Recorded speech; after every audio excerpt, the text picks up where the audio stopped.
Good morning. It's time to jump on that to-do list, but that home improvement project doesn't have to be a chore. Before you jump in, tune in here to About Your House to listen and learn from the most experienced and reputable contractors and service providers in the industry. On today's show, we have Bullet Helms Business Development Director and Jared Grisey, the owner and CEO of Garage Door Doctor, in the house. About Your House is brought to you in part by PutToolsInSchools.org, connecting students to tools of the trades and raising awareness of the many career pathways. About Your House is also brought to you in part by Queen City Home Store. Queen City Home Store is a family-owned store. They've been serving the Carolinas for over 70 years. They're the largest independent appliance retailer in the Carolinas, constantly growing and taking pride in the experience that they offer customers with a knowledgeable sales staff, product selection, and lowest price guarantee. So sit back, relax, and enjoy some time with us as we spread a little love. And now, here's your host, Ray Terry.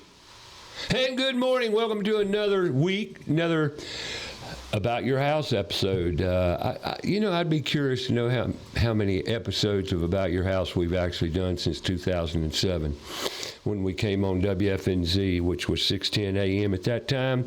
But as we all know, radio's taken a different pathway. Now, no more AMs. I think they're all gone. Anyway, welcome to the big city. Welcome to About Your House today. And like Richton just told you, brought to you by Queen City Home Store. Been in Charlotte since 1952.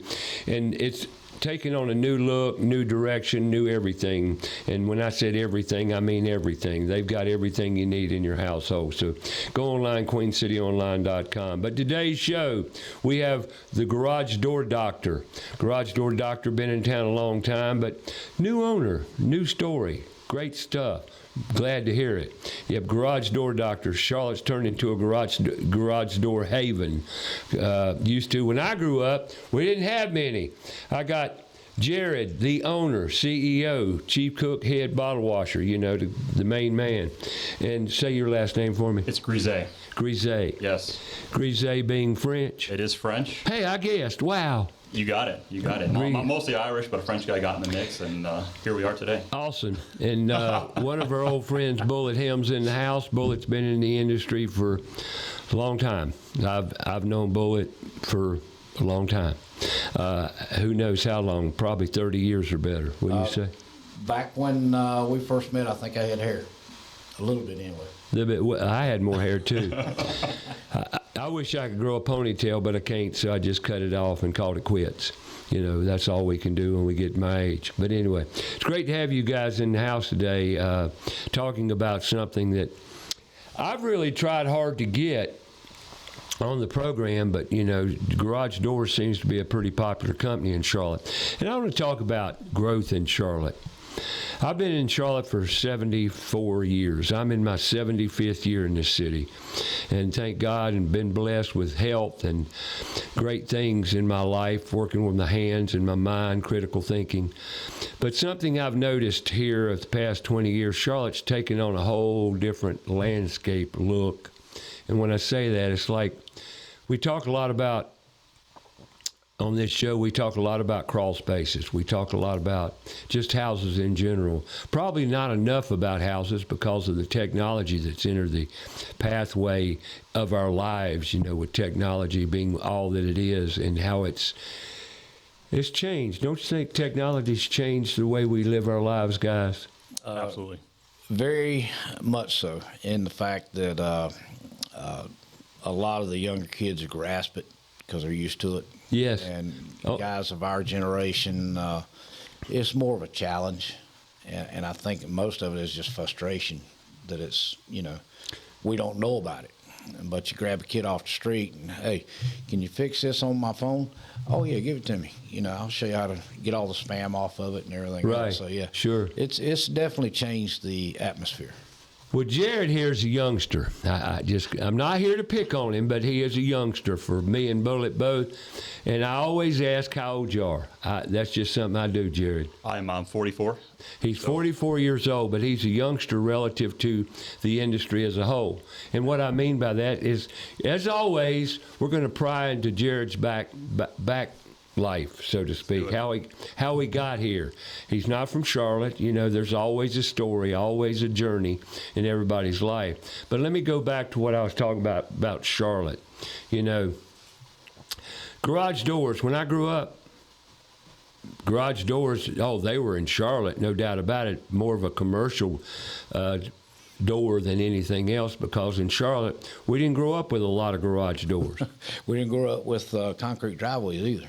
Nope. You're right. You're right. We had gravel driveways, you know. Yep. Yeah. You know, Charlotte's come a long way, but you know, but my point is, there weren't any garage door companies to speak of. I mean, you had 3 or 4, you know, coming up in Charlotte, no question about it. There's always been businesses to supply service to our customers, our living people here in Charlotte, the residents of this here town. But as we grew, more garage doors popped up, and more popped up. And now I think garages almost have become almost standard on most houses. Absolutely. Wouldn't you? Yeah. Don't you think? Absolutely. And these condos, these apartment projects, they all have got a multitude of garage doors, you know, garages. In many houses, I mean, the garage door is your primary entrance. I know. You're going through that rather than the front door or even the side door. It's the garage they're going through more than any door. But on that, we've got a lot of garage door companies now, just like we've got a lot of crawl space, foundation companies now, electrical companies. We've got, goodness gracious, how many service trucks do you see going across town these days? HVAC companies. I mean, we have become a metropolis of service companies.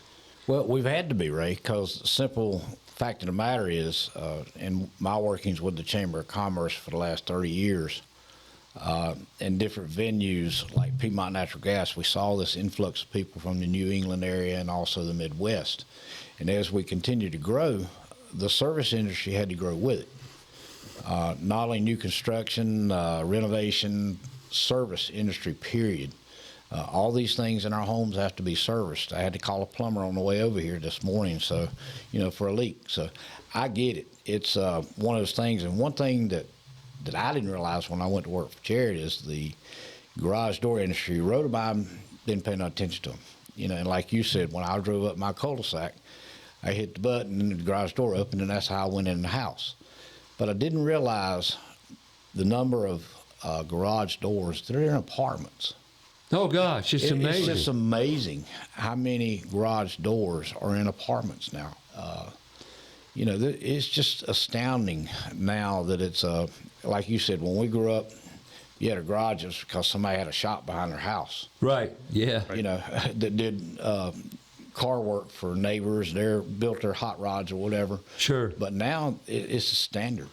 Well, garage doors back, for example, in the 70s were a high-end ticket for a house. I worked out in Raintree back in the early days of Raintree when it was just getting started. And by the way, when Raintree started, there was nothing near Raintree. It was out in the country. Well, you had Cedarwood, which was a country club right across the street. Right. And you're right, 51 was a 2-lane road that just barely could pass 2 cars. In 1972, between Matthews and Pineville, there was nothing. I mean, nothing. It was a 2-lane road. You had the Pineville Country Dinner Theater and a veterinarian near Pineville. That was the only thing between Pineville and Matthews. Oh, I mean, in 16, the Arboretum. I was about to say, when did the Arboretum? Was it the late 80s? Oh, it was mid-late 80s, you know. Early 90s when it really started. We used to sit. Taking over. We used to sit in the construction office at Raintree and talk about how long it would be before something would be out there. I mean, there was nothing. No gas stations, no general stores, no handy pantries, no 7-Elevens, nothing between Pineville and Matthews. And another thing about Charlotte, as we've noticed, if you're newcomers to Charlotte, notice how it takes them normally three times to get a road right. They'll widen it a little bit and improve it. And then about 10 years later, here they come again, widen it again. Highway 51 is no different. I watched them change that road 2 and 3 times before they finally got it right. They waste more money. And 485, another example. They finish it up. They're going to go in there and put a toll lane, which gripes me to no end. Well, going to Lake Norman in the 60s. Yeah, oh yeah, And oh I'm my dating goodness. myself, okay? Yeah. As a matter of fact, Lake Norman was developed and filled up in the 60s, folks. Now, I caught my first fish there in 62 after it filled up in 60. Well, 115 was a 2-lane country road going up to Lake Norman. Right. And you went to exit 30, what's now exit 36, okay? That was a 2-lane road, barely big enough to put a dump truck down. Then they upgraded 115. Then they built 21.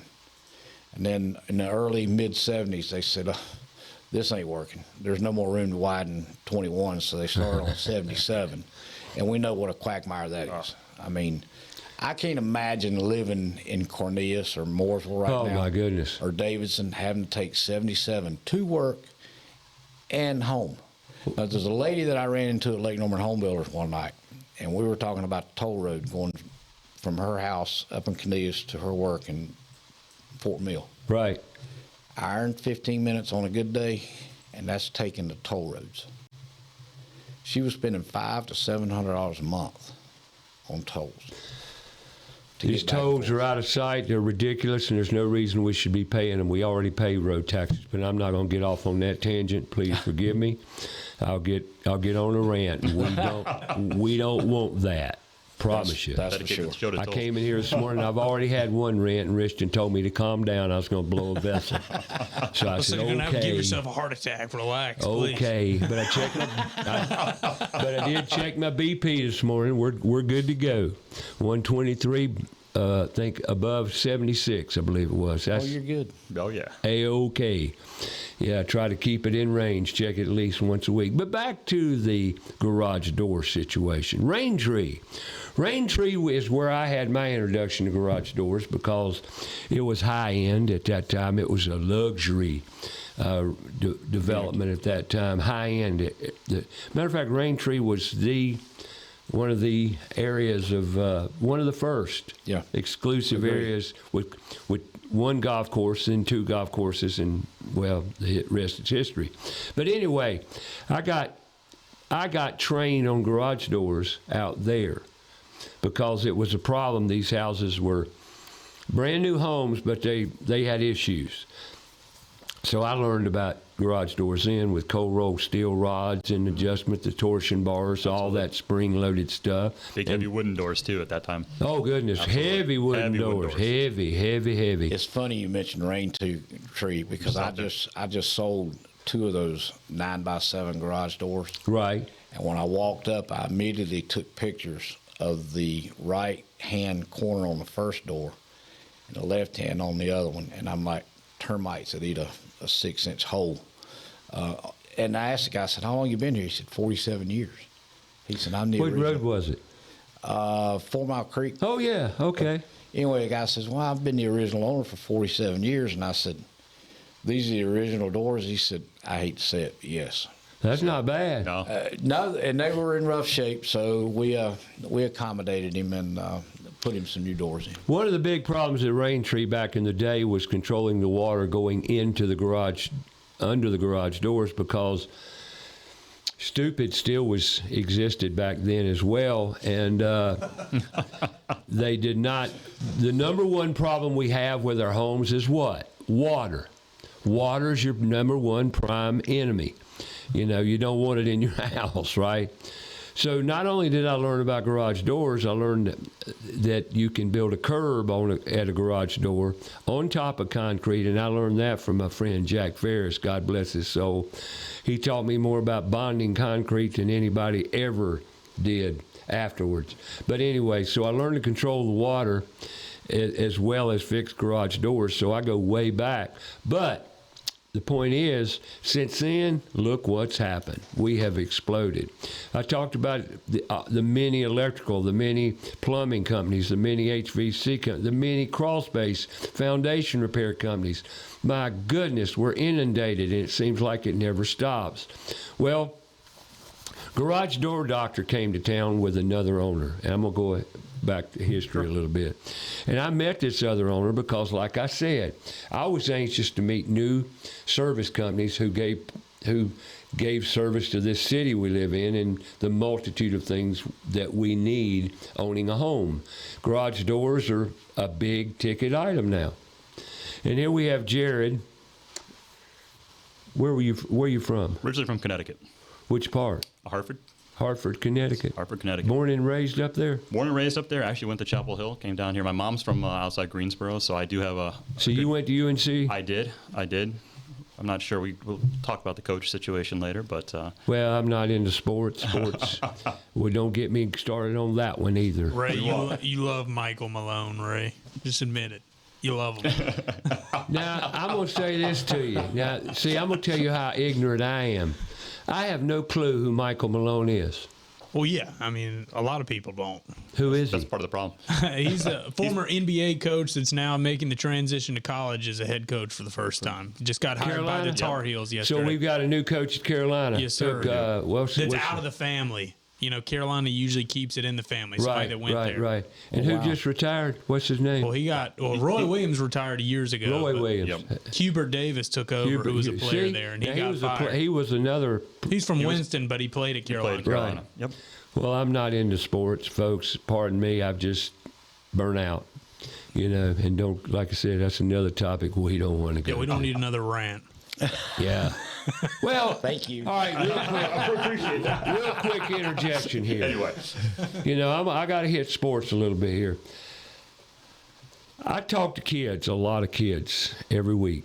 You know, I had 7 kids I worked with Saturday morning out here in the toolbox on a work day, just teaching them basic tools, implementing. Well, we worked with electrical devices, but anyway, my point is, you get 20 kids together, and you ask them what they're going to be when they get out of high school. 5 to 7 of them are going to be athletes, and they're not going to be athletes. But I say, well, don't squish their dreams. I'm not squishing their dreams, and I'm not here to criticize your direction. But when sports become such an item that these kids go after, and their Saturday mornings and Saturdays are spent on the soccer field, t-ball, baseball, football, you know, these kids aren't living kids' lives anymore. They're orchestrated around sports. Sports is dominant. And you know why? To keep you entertained, to keep you entertained and not focused on really what's happening. And that in our culture has become an issue. Like it or not, call me crazy, whatever. I have way too much time on my hands to think about this stuff. But it's a fact. And it's not my facts. It's a fact of life. It's been studied, been researched. And sports has become a major entertainment vehicle, just like screens. And it's become detrimental to the outcomes of our kids. Like it or not, that ain't me talking. That's psychologists, doctors, and people who are educated and know about that stuff. And that's a fact.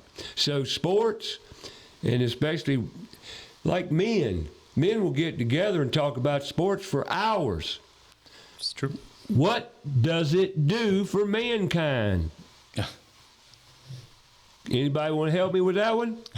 Yeah, I'll throw in a little. I umpired over 8,000 ball games. There you go. I forgot about that, Yeah, brother. my last 7 years I spent with the AAU organization. I was doing college and all the way down. Right. And I've done some AA ball games too. But my standard speech to the coaches, I'd call the 4 coaches out, the assistant and the head coach for both teams, come out to home plate before I brought the girls out, the coin toss. And I say, look, we're here for one reason. We're here for the girls. I don't care if they're 10 and under or 16 and under. The girls are here for 2 things. They're learning how to win and lose, and they're learning how to be teammates. and friends. And how to play together. First and foremost, I said, I got 10,000 girls out here at this field right now on playing on 7 or 8 fields.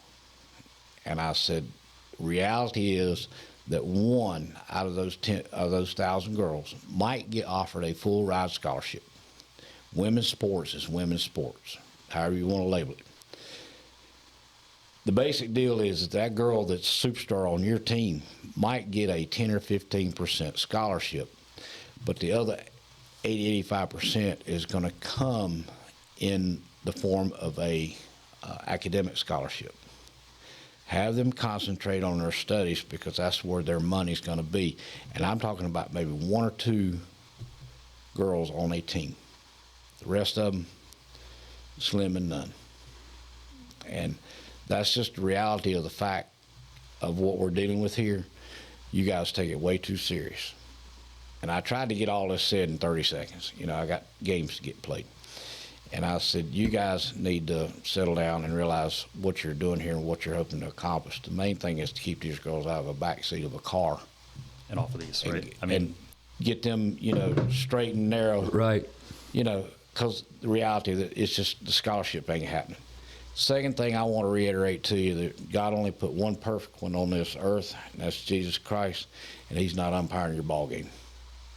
You don't say too much about what I do, and I won't criticize your coaching because I have been doing this longer than both of you are alive.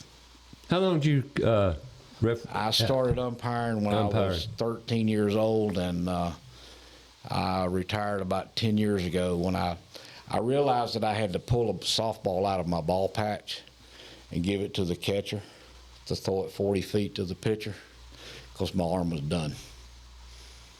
I mean, 12 years of catching, playing ball, fishing, I couldn't pick up my arm enough to throw a ball back 40 feet. So I said, I'm done. How long? How many years? 34 years, 8,000 ball games. 34 years, 8,000 ball games. I was doing 225 to 300 games a year. Wow. My last 7 Well, thank you for your service. No, that you know, I just enjoyed it because I was a catcher and a goalie. Right. You know, playing hockey and being a plate umpire, which they wouldn't even put me on the bases because they knew they'd make me unhappy. Right. You know, so being behind the plate. But what's your thoughts on the way we're handling sports now and our kids? You got kids of your own. It's taken way too seriously, in the fact that every parent's dream is to have their kids play college ball. The reality is it's not going to happen. I mean, It's more of a parent problem than it is a kid problem. Parents are the problem. I used to sit down when I was coaching. And I didn't have to say that. He did. When I was coaching, I would have a meeting. I'd have my girls out there with my assistant coach. Okay. Yeah. They'd be out there warming up, whatever, and I'd sit the parents down. I'd say, okay, if I had my druthers, when you drove up, you would drop your girl off at this field and you'd hit the road. I don't need you around. Because, quite frankly, the girls are not the problem. You are. How was that taken? They would sit there, and you would just. They never had they never had a coach. Tough love. With the experience that I had, I was like a Marine sergeant. You know. Yeah. Get the hell out of here. I don't need you here. Right. You are the problem. Well, you know what? And they were like, "Oh, what are you talking about?" Exactly. Yeah, it's important. Yeah. I mean, it's important. For many kids, I think that's the first time to get really kind of structure. You don't necessarily get it in schools, but if you get a tough love coach to give you kind of drill some stuff in, it develops structure. And now on the tough love, can I elaborate on that just a minute? I'm working with kids every Saturday now, and I work with kids, and I love kids. But I ain't going to take no crap off of them. I will not do it because we're too soft on kids today. And, you know, and I've been told I'm too harsh, I'm too loud, I'm too in your face. I'm old school, and I certainly don't belong in these soft environments we live in now. You know, and people say, well, you can't, could you say it differently? No, I can't. And Saturday I asked one mother, she can leave now. I said, you can go home now. She wanted to get in our business. Well, this wasn't her space, this was our space. Does that make sense? It's just like your space. You know, and I told her, I said, you can leave now. Come back at 1 o'clock, pick your son up. You know, they want to hang around and be a part of it. No! Well, just to give you an, No, it's Just give you- a separate situation altogether. oh, I agree. Yeah. You know, to give you an idea, 2 weeks after I had that conversation, this one parent that I knew was going to be a pain in the butt, she comes up and she says, why'd you keep that girl? She's the smallest one on the team. And I said, I'm going to tell you why I kept her. She's got a heart this big. Yeah. You don't see the potential in the runt, as I call her.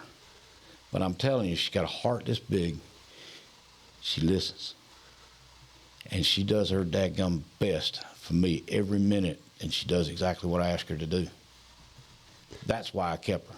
Now, that same girl, and you know, we all have different growth spurts. Sure. That same girl grew up, played at Cabarrus County for Mr. Sherrill, best softball coach in the country. Multiple state championships.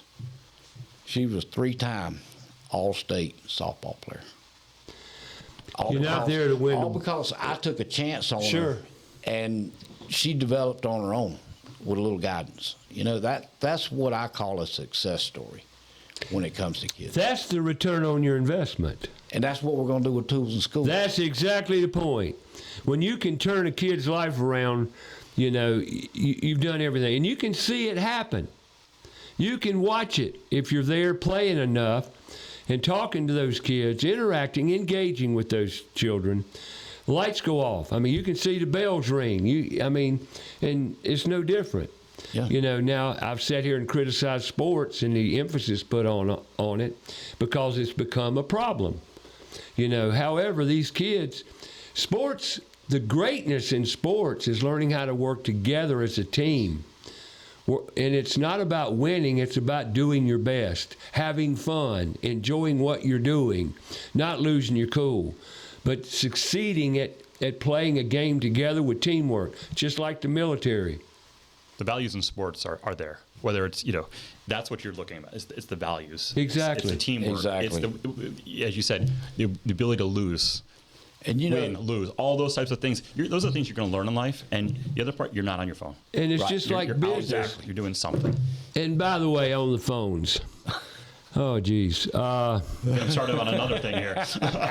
Oh, geez. Total sports phones. I you're got going to be all over the place. We're going to get the garage door. Oh, back we're gonna here. get the garage door, but this. I told you it's going to be Anything wild. else you want to complain about, Ray? What's that? Is there anything else? See, here we go. Prime example. I'm complaining. No, I'm dealing with reality. We know. You know, it's my job to deal with reality. And some people have a hard time dealing with reality. Am I right or wrong Absolutely. here? And you know, especially in today's world, I don't care what your problem is with dealing with reality. I'm here to talk about it because I'm confronting it. I work at it. I try to make a difference in these kids' lives. Saturday, come in here. They got phones. All 7 kids, except for one, has phones. And they want to get their phone out, call their mama. No, you're not going to call your mama. But I put your phone back up. And I deal with this every Saturday.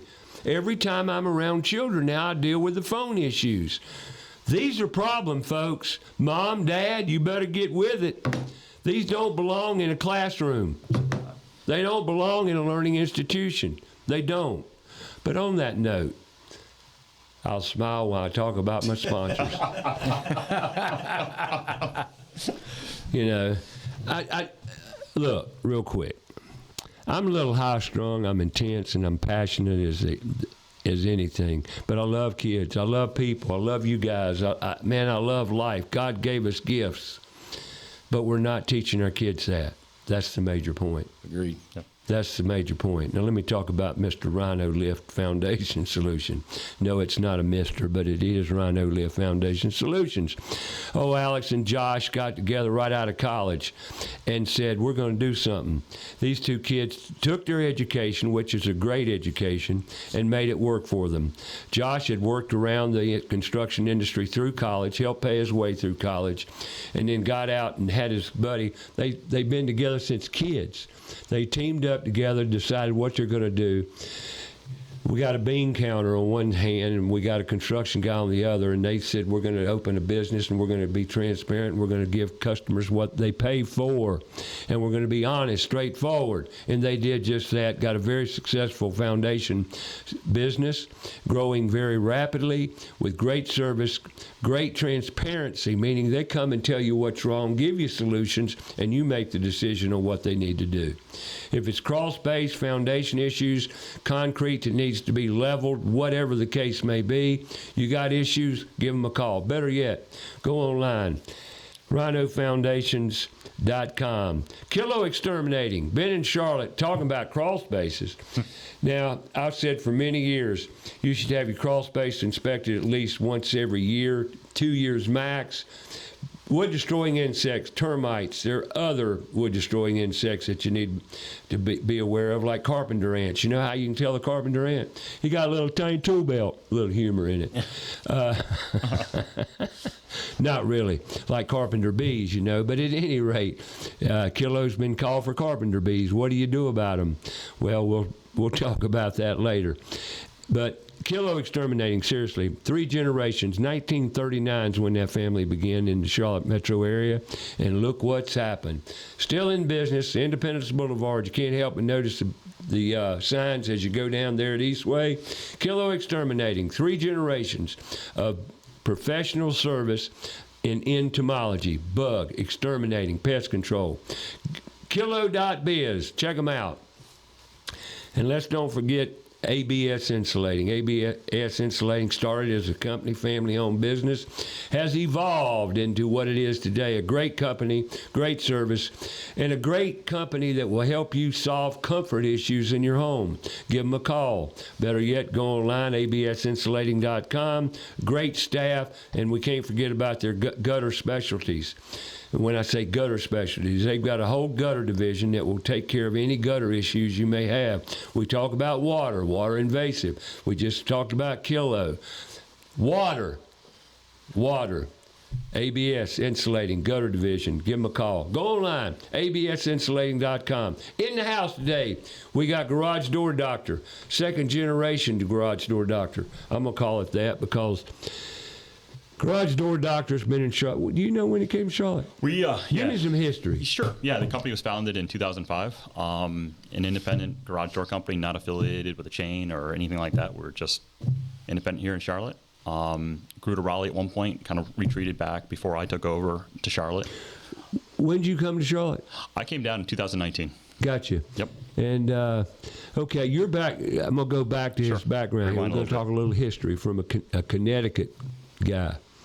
So you were born and raised in Connecticut. Correct. And the first time you came south is college? I've been coming south probably since I was 6 months old. Visit my grandmother. Where'd she live? She lives in Maiden, real small town outside outside Rockingham County, outside Greensboro. I know where Maiden's at. Yep. Sure. Still have family up there. She's 98. I saw her over the weekend. 98? Really? Bless her soul. She lives on her own. And how's she doing? She's doing great. She's doing great. Lives on her own. Still in Maiden? Still in her same house that she's been in since the 60s, and just incredible. Is that your mom's mom? Or? That's my mom's mom. Yep. Cool. Yep. How many brothers, sisters you have? I have one brother. Older or younger? Younger. Where's he at now? He's up in New York. New York. So. Got you. How about your parents? Still with us? Still with us. Yes. Plus to have both my parents with us, and they're mostly in Connecticut. They go out to California a little bit in the winter. My dad was in the service, and thank you for his service. And he volunteers on an aircraft carrier out there. He's a docent, and just loves that. So, awesome. That's good stuff. Okay, so you was raised in Connecticut, went to high school there, raised, then got out of high school, and then what? Came down to visit my grandmother, actually, and we were trying to get out of the house for a day and went over to Chapel Hill. It's a pretty place. Got hooked, and threw in an application and said, "Let's see what happens." And lo and behold, I got in. And went into what? I went into Chapel Hill. I graduated with a major in economics and public policy. So I didn't know that. Economics and public policy. Yes. So you got here I am running garages, but yes. Well, no, but you had another crossover there. Weren't you an attorney? I am. Yep. So I graduated. Oh, he is. Did you hear that? He is an attorney. Yeah, I made my mom proud. I'm a doctor and a lawyer. Wow. I learned something right There you there. go. Did you get a doctorate? No, just in garage doors. You're just kidding. Just in me. garage doors, yes. Okay. But no, you went into, when did you go into law? So I graduated, went back up north against a lot of people's suggestions. Went back up north. Hold on. So you graduated from college, Graduated got college. a degree in what? Economics and public policy. Okay. And then you went back up to Hartford. I went back up to Hartford. Worked for a developer who developed senior housing communities. Did that for about 4 or 5 years. Was trying to figure out what I wanted to do next, and started law school at night. Hold on a second. Yes, sir. You know me in careers. I'm sorry, Yeah. folks, but you got out of college, got a degree, went back to Hartford, and what business did you get into? So real estate development. Okay. Yep. And that degree didn't play into that very much, although it did and it didn't. It did and it didn't. When you're working through land use, you're working through Sure. different aspects of development. It came into play. All of it, no. My stat class, no. But parts of that degree certainly. So did. when did you decide to change courses? I thought about either going to business school, law school. Are you married yet? Met a girl yet? I'm not married yet. Not met my wife. I met my wife at a vegan barbecue. And this is funny because neither one of us are remotely vegan, but we were both starting law school at the same time, and we ended up commiserating, what are we doing at a vegan barbecue, and went out for drinks afterwards, and kind of the rest is history. I've never heard of a vegan barbecue. Nor had I. And honestly, Bullet, I haven't heard about You'll one have to since. explain that. I was going to say, Yeah. probably hadn't heard one since. Yeah, no, either. I haven't, and I haven't been to one, but Welcome to the South. welcome to the South. California, there might be some. Yeah, There might be a well, lot of those. That's what happens when you're Connecticut, But yeah, went to UConn Law. Started at night. So you went to college back at there and went to UConn. I did. Yep. Okay. Yep. And so did that, and just working at night. I was actually flying. I was working on a project in Raleigh, so I'd be flying down to Raleigh during the day, going back, getting in class at night. Did that for a year. And it was pretty crazy. Wow. Ended up just going full next 2 years, just finish up law school and full time. So you got another degree. Got another degree, and graduated from law school in I think it's 2009, and everybody knows what the economy was in 2009. Oh yeah, rough. It was rough. And they were not looking for attorneys. They were not looking for the company I'd worked for. What kind of attorneying did you do? Lawyer? Mostly contract type I law. got you. And I originally envisioned going back to the firm I'd worked with. When you're working with development, you're looking at contracts this thick. Right. And so I see, and a lot of guys I knew in that area were lawyers. Kind of thought like a lawyer, working through deals like a lawyer, and so I was like, all right, this makes sense. Well, I graduated. That firm was no longer in business. They weren't hiring lawyers at that point either, and so I had to look at a couple different routes. Ended up working for a family office that ran type B, C strip malls, and kind of worked through that portfolio. Did a short stint with the city of Hartford in economic development. Interesting. I loved Hartford at the time. Still wish it well, but did spend a little time in government with them trying to get some economic development projects going. And then went into banking, and that's where did I apply my degree. I ended up restructuring about $1 billion worth of debt from senior living communities that had gone broke. Right. And so did that. Ended up doing that for a few years. Went to a design build firm. It was the largest design builder. It's called the Dennis Group. It was the largest design build firm of food and beverage plants in the country. Okay. A lot of fun. They were growing like crazy. We ended up opening offices in Canada and in Brazil. So just kind of great exposure. Got down to Rio, Sao Paulo. So you got to go out of the country. I did. It was a lot of fun. And so did that for a while. My wife, meanwhile, she's having a great career. She's a lawyer. What kind of law? She does international trade law. Okay. Originally, she was doing a lot of things of keeping things that shouldn't go to countries like Iran, going to Iran. She was in aerospace, and so kind of making sure that dual-use technology wasn't going to places where it shouldn't go. Right. She got transferred to Charlotte. Collins Aerospace has an office out by the airport, and they moved us down here. We thought we'd be here for a couple of years. Got down here. My kids were young at the time, and found Charlotte to be a great place to raise the kids. And I was doing the remote thing before the remote thing was a thing, and said, you know what, you're in a good spot. Why don't I try to go out and see if I can make some money myself, build my own business. I've helped a lot of other businesses grow, it's time to kind of do my own thing. And so that's how I ended up starting to search for a business that I could build from. So you moved to Charlotte doing remote work, and so then you got another crazy notion you wanted to go out on my own and try to be an entrepreneur and do my own business. Well, it didn't seem like you tried. You did it. I did it. So what made you go into garage? I mean, tell me that story. Sure. I was actually kind of working with a friend. We were both looking at different businesses to buy, and there's this philosophy of, do you start a business or do you kind of take an established business and grow it? And so I was looking for a business, and I kind of built this checklist of different items that a business would have, and I found this garage door company. Came to me and through a broker, and I started looking at them like, yeah, there's a lot of checklists. It's a business, a lot of repeat business, a lot of service business. Where the economy goes sideways, you still got to fix that broken spring, get that opener installed. And so it checked a lot of boxes for me. It was a business I felt I could get my arms around, had an established name in Charlotte. And so I ended up purchasing it. It wasn't necessarily a smooth transition to getting it purchased, but got it across the line, and here we are today. Well, I commend you, and I'm just going to shoot straight with you folks. Garage Door Doctor did not have a good reputation from previous owner. I met the guy and several other people because I'm in the industry. We got the feedback, and I'm tickled to death that Bullock went to work for you, and that you came across in conversation one day, and I said, wow. Yeah.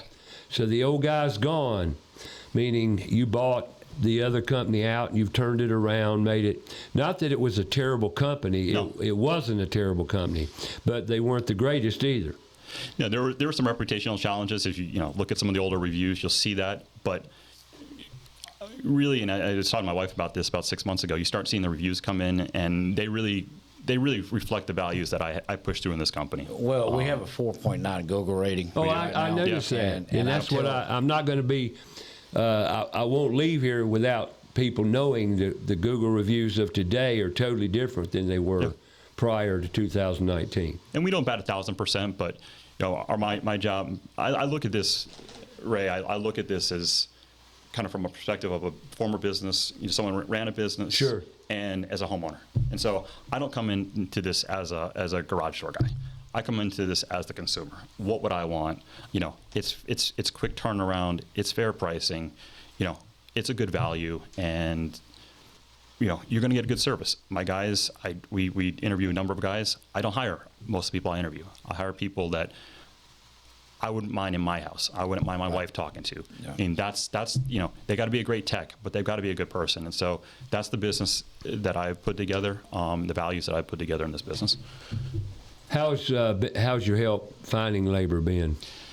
And this it's a challenge. It's a challenge. Definitely a challenge, isn't it? It's a challenge. And one thing, the first thing I did when we bought the business, I almost didn't buy it because when I was looking at the business, the labor force is turning over so often. Had a big turnover. But that was more of a management problem, administrative problem than it was a people problem. Yeah, and we had great people come through the door. And frankly, most of the guys that are with us now have been with us 2-3 years. So I mean, it's or longer. I mean, I've stabilized that workforce. Part of that was necessary. As I learned, I need to figure out, I need these guys, but part of my philosophy is, look, I didn't grow up in this world. A lot of these guys did. I'm going to listen to you. You know what's going on. You tell me what the customer needs. We'll adapt to that. But my guys run in very independently, and I just let them kind of do their thing, and it works. How many crews you got now? We've got 7 crews right now. Gotcha. Yeah. How's business? It's good. How's business, Bullet, from your perspective? Absolutely great. He says it's good. Now he says great. Well, wow. He's going to be challenged with bringing on additional personnel as we continue to grow. I've been doing this for 46 years, and I know what's out there. I know the potential on the commercial side. I know the potential on the builder side. Right now we're structured to growth. Our growth is going to be massive. We are very selective in the verticals that we're going to reach out to. We're going to make it work for us. We're going to grow this in a methodical way, like you walk up steps. You can't jump from 1 to 10 right off the bat. You got to go up like this. We're going to do this in a very structured manner so that we can maintain our quality of service.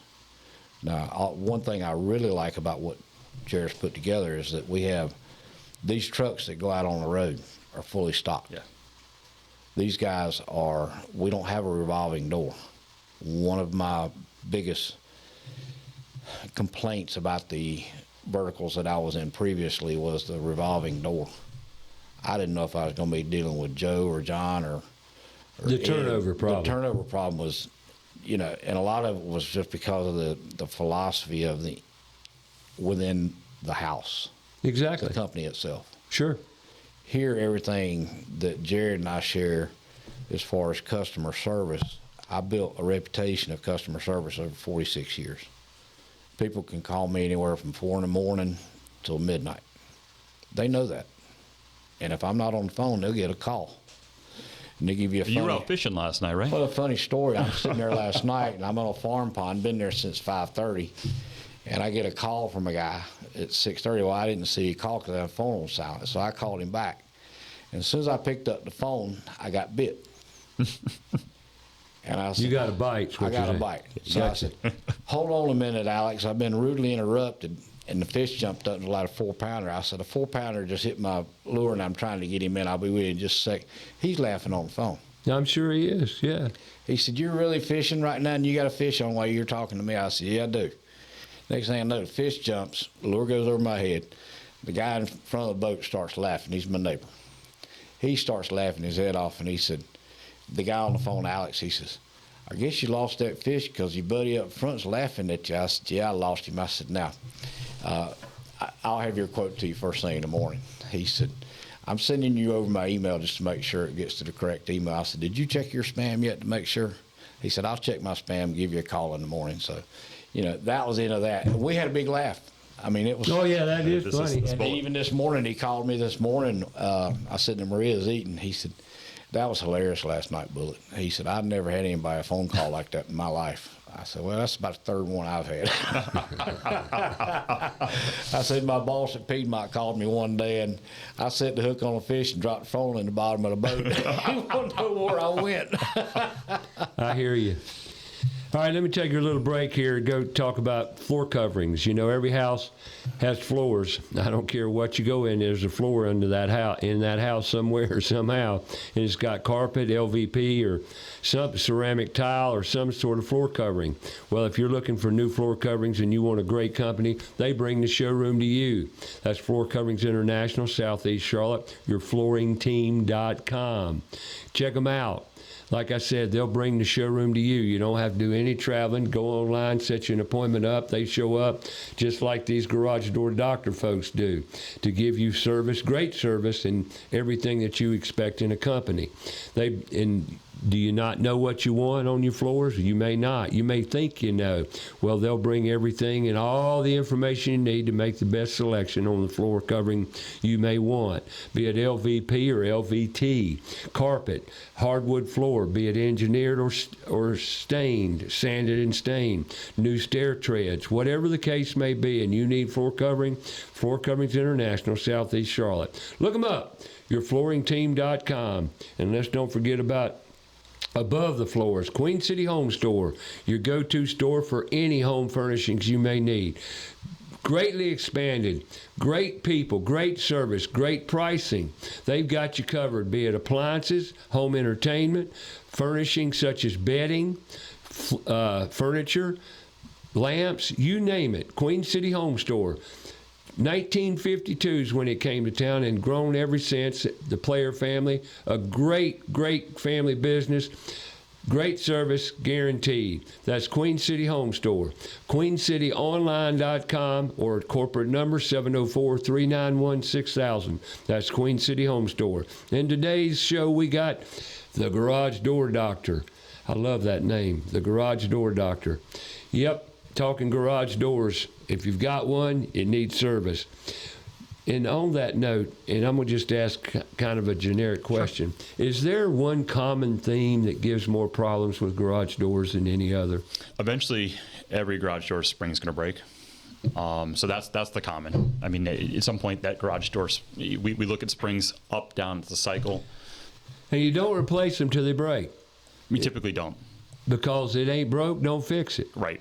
So, Now, I'll caveat on that by saying, if you have two springs on your door and one is broken, we like to say this in our business, it's kind of like tires on the, treads on the tire. Change them both. You change them both at the same time. It's much more efficient to do it that way. The other one's right behind it. I will say one thing. He's talking about broken springs, and I've had 4 sets in my house in 20 years because my garage door gets work out every day. What I have seen in the last 2 months is multiple garage door damage because of vehicles running into them. Either from the inside or backing on the into outside. Oh my gosh, Driving through it's it, incredible. it's incredible. I mean, I had a guy the other day drove back to F-250 into his garage, put a scratch on his bumper on his F-250, and trashed his wife's Audi inside the garage. I'm like, trashed it. yeah, I mean, he knocked it so far back it hit her Audi. To anybody that's hit a garage door, I want to say it happens. I did not realize this until I took over this business. I had a friend growing up. His mom used to hit the garage door all the time. We always kind of made fun of them. But, the reality is when I took over this business, it happens. We'll get 3 or 4 calls a week of someone running into a garage door. I got to confess, happened to me before, right here. I said bump, and I said, oh no, I thought I got a little too close there. Well, I walked up to one the other day, and she ran into it with it closed. And I was kind of laughing. I said, ma'am, you're an amateur. She said, what do you mean I'm an amateur? I said, I did $3,000 damage to my neighbor's garage door and $4,000 to my car because of a new pair of sunglasses that were prescription. And I should have known I was in trouble when I stepped out of the eye doctor, and the little 6-inch curb you had to step over, I stepped about 1.5 feet over it. And even driving down the road, I said, this is not good. So yeah, I've done it. And when I go into these houses that have garage doors that have been hit, right, my first words out of my mouth, oh, you're just an amateur. Yeah. I said, I can show you some pictures of really what good damage is done, because I've done it. So anybody listening to this show, 2/3 of the people at this table, and I'll probably just jinx myself, have hit a garage door, so don't feel too bad if you do it. Oh, yeah. Can you repair a garage door, or do you have to replace the whole thing? It really depends on how hard they hit it. Yeah, what I would say is, so the wood doors at this point, if you hit a wood door, it's going to be cheaper to replace it. Yeah. Metal doors, if it's 2 panels, you can generally replace the panels. If they're white, you start getting the colors, it gets a little tough to match. Right. But you start getting beyond 2 panels, your price of replacing is about the same as panels. And you have to explain the color differentiate on that, because, if that garage door is 5 years or older, you're going to have 2 white panels on the bottom, and you're going to have faded white because of the sun and whatever it's been exposed to. So you have to be very But you can also thorough hire a painter to paint your dang new garage door. Well, you can. Yep. But you know what happens when you start painting like that. No, tell me. Well, something that opens and closes Right. that much and takes that much abuse from an outside or inside, you're going to start chipping that paint. I mean, it's just inevitable. You're going to put a rake across it. You're going to, garage doors take a lot of abuse, not just from cars, but as individuals. And that's the reason when somebody wants a steel on the inside, I look at them and I like, dude, time you pull that rake or hoe out of the handle that you have it in, you're going to dent it. Right. It's inevitable. If you got vinyl, it doesn't dent like. What's the most popular door out there as far as, and when I say affordability, you can spend a lot of money on garage doors. Absolutely. Because there's some garage doors that are just phenomenal looking. Absolutely. With a great design. But then again, you don't have to buy that door. You can. What's the most popular door out there in today's world? I would say it's your standard raised panel. White raised panel embossed, door. Embossed, exactly. Stamped. Metal door. It's gonna be a stamped metal door. And you can get those, whether it's a carriage style, which the little slats on it, right, or just kind of that raised panel embossed door. Are people buying insulated doors much? I would say most homeowners are, whether it's the vinyl back that Bullet was talking about, or the steel back. if you've got space above your garage, get the metal. Get a decently insulated door. If you have a detached garage, it's up to you. There's really no necessary. I mean, it's a stronger door. We've got some cool videos we took a couple years ago of dropping a weight from a lift in our back of our shop, kind of showing the strength of a door. With different insulation levels, but it's really up to you. I think an individual, when you go in, that's one of the questions you ask once you kind of get into the basics of what they're looking for. And I always ask the question, what do you do in your garage? How much time do you spend in there? Because I spend 80% of the time I'm home in my garage because of my man cave, fishing and stuff like that. Is that your man cave? It's my world. I would call it your man cave. I'm prepping for a fishing tournament right now on Lake Hartwell now, and that's where I spend my time. But I ask them, how much time do you spend in there? Do you want a standard insulated? Do you need a medium? The medium is kind of what we use in this particular area. Right. And we've even upgraded some over 19 because we had one guy that son played the drums, and the gentleman called back and he said, I'm really trying to protect the neighborhood. We kind of get used to it. But sound barrier. That's what I was going to bring up. Is insulated doors really play well on the sound abatement issue. And the other thing I would add is that the heavier the door, the quieter it's going to be. When you think about a door going up, when it's just a pan door, no insulation, it's light. Oh, and it goes up and there, it it rattles all the way up. You get those more solid doors. You put the nylon rollers on there. That door's quiet when it's heavy. People don't. It's kind of almost counterintuitive, but the heavier the door, the more quiet it's going to roll across those tracks. I can understand that. That makes a lot of sense. And I've played with a lot of overhead doors in my life, and the flimsy ones, I call them flimsy. They're just sheet of. It's a barrier. Builder grade door. What's that? Builder grade door is what I usually call that because it's. They're light, they're easy to lift up, but they play a lot less havoc on your operators because it's so light. They do. But they do make a lot more noise because it's all metal.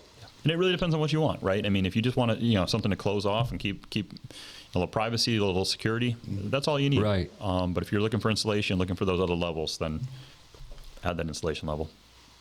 Got it. All right. The bottom seal, the rubber gasket, do you get any calls on that? We do. Because I know I've had to replace many of those in my life. Those, I mean, you get those. You want that tight. We've had people, particularly this time of year, you start getting critters going in. That's why I brought it up. Yeah, you really want that. And it also affects the eyes. Yep. Does it not? The photo eyes? Yeah, the photo eyes. Yeah, it can. If it gets out of whack, it starts pulling apart. If it hits that gets in the middle of that beam, yes, it can knock your out of alignment. It's funny you mentioned the strip on the bottom because about 2.5 weeks ago, my wife looked at me and she says, why do I see light coming in down here? And I looked, and there was a strip about 14, 16 inches on the right-hand side of my door. So I go in the next morning, I say, hey, Mike, Jeff, can y'all do me a favor? What do you need, Bullet? And I said, I need a new strip on the bottom of my door. And they said, oh, you're just doing all kinds of things to your door. I said, yeah, I'm learning about what is necessary for a proper installation. And it keeps the water. I mean, obviously, you were talking about water earlier. Right. It's a big part. One thing that I will say, Ray, we do get, sometimes we'll get a complaint. Say, hey, look, you guys put this new seal or new door in, particularly the metal doors where they're absolutely flush. Well, these houses, we're talking about Range Reed earlier, they built 40 some odd years ago. That slab starts cracking. You start getting some hump on there, and we will get complaints on occasion. Hold on, I can see light, and so we've gotten some thicker seals to try to seal that. But that is one thing that people will come when they switch, particularly from a wooden door over to a metal door. Hold on. My wooden door, it came down for so many years. It developed a curve to that ground. In some cases, they put an extension on the bottom of the door to contour. Absolutely. With the concrete. I will have to do that in my house. I've got an old wooden door in my house, and we are probably sitting 4 inches higher on one side than the other. Right. Yep. And I'll have to do that adjustment. I know that I built a garage way back out in Waxhaw, and the slab, there was no way I could get it to swale. perfectly level across one of them because of the land itself. But anyway, I had to go in there and make some additions, make it work. And I knew that was going to happen. Yep. Because we had two of them, and the one on the left had some issues.